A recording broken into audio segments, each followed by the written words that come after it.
way past time that you learned what real hurt feels like!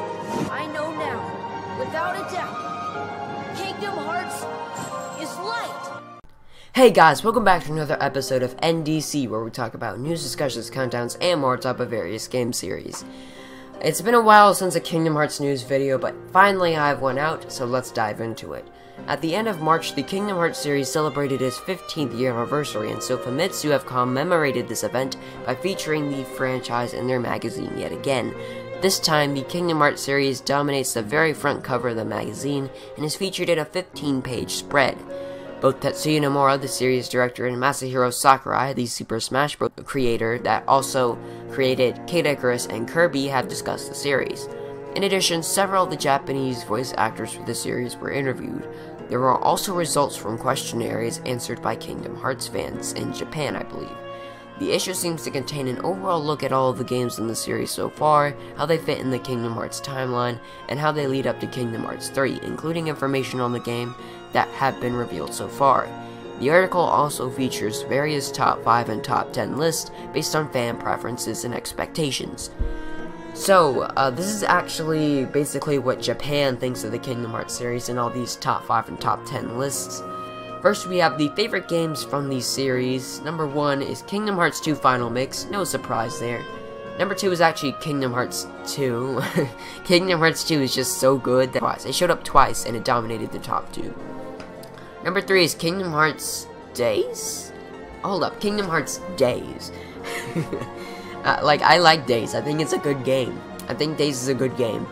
But better than Kingdom Hearts 1 and Birth by Sleep, which is number 4 and 5? I don't know. We also have the favorite male characters. Number 1 is Sora, number 2 is Roxas, number 3 is Axel or Lee, number 4 is Riku, and number 5 is Terra. Now, Roxas is number 2, so I could definitely agree with that. And of course, Sora is number 1. Axel or Lee is a fan favorite character, so I could see why that made number 3. So yeah, I agree with this list.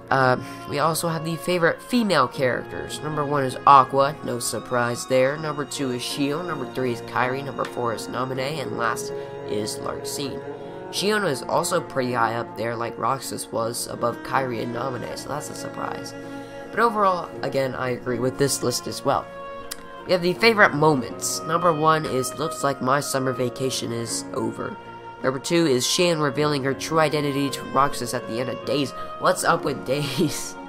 Number 3, Sora's time as a Heartless in the original Kingdom Hearts 1 whenever he committed suicide. Number 4, the ending of the first Kingdom Hearts. It's heartbreaking. Number 5, the secret ending of Kingdom Hearts 2 Final Mix, because it's just plain epic. So yeah, I also agree with that list. We also have favorite Keyblades. Number 1 is Oathkeeper, number 2 is Kingdom Key, then we have Oblivion, Ultimate Weapon, 2 Become 1, and that's it. So, Oathkeeper is surprisingly up there. In Kingdom Hearts 2 it wasn't actually that good, but I guess more of what it has to do with the lore and story. So I also agree with that list. We also have favorite music. Number 1 is Akari, number 2 is Dearly Beloved, number 3 is Roxas, number 4 is Vector to the Heavens, and number 5 is The Other Promise. With Roxas, Vector to the Heavens, and The Other Promise, those were in Days, I think, so, like, what is up with Japan in Days? Hikari's number 1, I don't really know if that counts as a music track, but if it does, Hikari is definitely number 1. Hikari is also simple and clean, by the way. And we also have the most wanted Final Fantasy characters in Kingdom Hearts. Now this is interesting, because Nomura might look at this, see what the fans like, and it's like, oh, I might put that Final Fantasy character in Kingdom Hearts 3. Even though it doesn't say specifically Kingdom Hearts 3, just Kingdom Hearts future installments, I think it's a pretty big possibility. You have number 1, Noctis, which is no really big surprise, because that just came from Final Fantasy 15, which recently released, and Noctis is its main character. We have number 2, Lightning from Final Fantasy 13. Final Fantasy 13 is pretty big in Japan, so I could kind of see that. Number 3 is Zidane from Final Fantasy 9 on the original PlayStation, which I think released like January 2000 or something. That's pretty weird. Zidane's a pretty old character. Maybe it's just because Zidane tribal. Maybe it's because Cloud and Leon or Squall was in the Kingdom Hearts series, and those were the other 2 PlayStation Final Fantasy games as main characters, so maybe they just want Saidin on there. I don't really know. Maybe Japan likes 9 for some reason. I don't know. I haven't really played Final Fantasy. Number 4, we have Chocobos. Those might actually become summons in Kingdom Hearts 3 or future installments. And number 5 is Bartz. I think Bartz is a character from Final Fantasy V. I don't really know. I don't really know Final Fantasy. Other lists include favorite boss battles and more. The feature also mentions the Kingdom Hearts Orchestra World Tour. In the magazine, the creator of the Super Smash Bros. Series, Masahiro Sakurai, shared his thoughts on the Kingdom Hearts series and his 15th anniversary. He said, quote, "Congratulations on your 15-year anniversary. The Kirby series turns 25 this year, as it were. Although the nature of our respective games may differ, as someone who has also worked on several collaborative titles, I understand all too well how difficult they could be." He's of course referring to the Smash Bros. Series, which is a collaboration of just a whole bunch of Nintendo games. My hat goes off to Nomura and his staff for putting together a tale jam-packed with content every single time.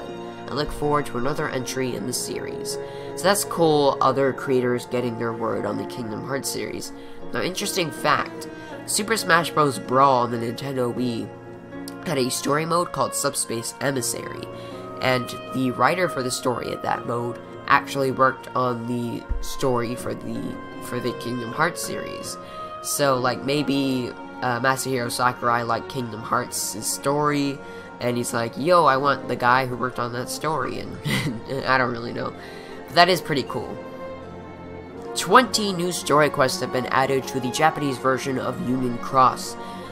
So 5 of them are quests focused on the Dandelions, the children who survived the Keyblade War, particularly the identity of the 4th Union leader. Basically, the Dandelions are gonna have Union leaders, 5 of them to be exact, like in the game there were 5 Union leaders, is revealed in this critical installment, and his name is Blaine.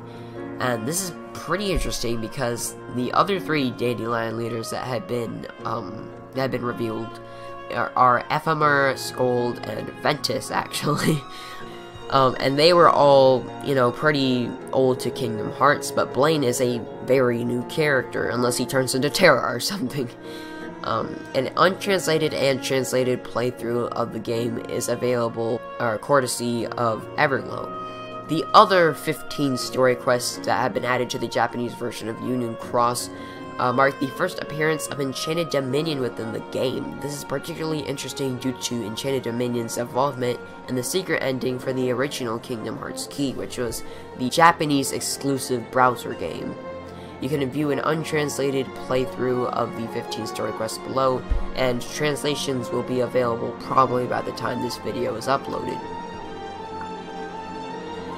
Next, Game Informer will feature a top 100 RPGs of all time list in the June 2017 issue. The cover for this issue has been revealed, showing the major characters in many of the RPG-style games. Among these characters is Sora, wearing his Kingdom Hearts 3 attire near the top of the front cover, just below the Game Informer title. So you can see Sora right there. Probably Final Fantasy characters are on this title as well.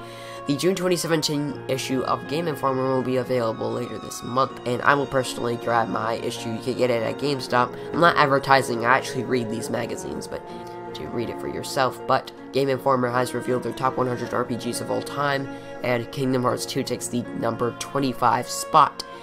And the description of the spot can be found on their page, and they say, quote, "Combining Square Enix with Disney and the original Kingdom Hearts was dangerous but successful. This gave Square the chance to dramatically improve the concept with a sequel. Kingdom Hearts 2 marked an apex for the series thanks to its improved mechanics and more interesting Disney worlds to visit. The story was also good, though it started to go off the rails towards the end. I didn't think it really started to go crazy at the end, it just started to get really deep, complicated." But you know, I actually like the deep and complicatedness of the new Kingdom Hearts story. Fight me, mate. Anyway, IGN similarly also released an article on a list of what they consider to be the top 100 RPGs of all time. In this article, Kingdom Hearts 2 is featured and ranked as the 86th best RPG of all time. Now that's a pretty big jump. 25 to 86. So here's a short summary of why the game is on that spot. IGN said, quote, "Kingdom Hearts 2 considerably ups the combat possibility of its predecessor, introducing new forms and snazzy new suits for Sora to wear. The addition of the reaction command in combat also spices battles up, making for a combat experience made even more varied by the addition of the new Nobody's enemies. By streamlining some of the first Kingdom Hearts systems, introducing more magic and the awful gummy ship levels, not to mention deepening the lore to stranger, more engaging depths, the first number sequel in the 15-year-old franchise is still one of the strongest and one of the most fun to play. And I agree, Kingdom Hearts 2 I think is the best in the series. But you know, Kingdom Hearts 1 is also, like, very close. Number 25 for Game Informer, I think that's pretty impressive for like 100 RPGs, especially for a new, pretty new compared to most RPGs, action RPG. But if you guys don't know, IGN has a pretty bad history with Kingdom Hearts. That might have affected its choice of how high it went. But anyway, but you know, IGN doesn't really know much about Kingdom Hearts, and they've shown that in the past. You know, that's pretty cool. Kingdom Hearts is in the top 100 RPGs from 2 companies.